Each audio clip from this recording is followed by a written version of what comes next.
और मुसलमान होता ही वो है जिसकी तकलीफ पर दूसरा मुसलमान तड़प उठे। जो दूसरे मुसलमान की तकलीफ पर नहीं तड़पता, उसे अपने ईमान का जायजा लेना चाहिए। उसे अपने ईमान का जायजा लेना चाहिए।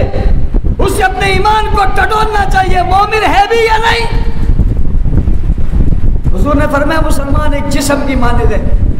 बताओ जिस्म के किसी हिस्से में तकलीफ हो, पूरे जिस्म में तकलीफ होती है नहीं होती?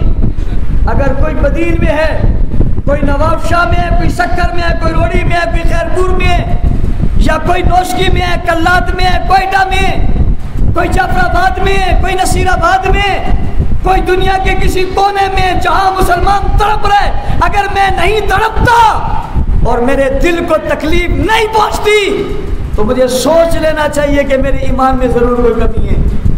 अगर हम आज अपने बच्चों के साथ खुशहाल जिंदगी गुजार रहे हैं तो क्या ये सोच पैदा नहीं होती कि उनके भी तो बच्चे। मैंने एक जुम्मे में कहा था, हम तड़पे क्यों नहीं? हम तड़पे क्यों नहीं? इसलिए कि उनमें मेरा भाई नहीं है। हम बेचैन क्यों नहीं हुए? मुस्तरब क्यों नहीं हुए? हमारे वजूद में इज़्तिराब पैदा क्यों नहीं हुआ? दिल के अंदर दर्द पैदा क्यों नहीं हुआ? दिमाग से चीखें क्यों नहीं निकली? दिमाग से आवाजें क्यों नहीं निकली? मैं खामोश क्यों रहा? उसमें मेरी बहन कोई नहीं है?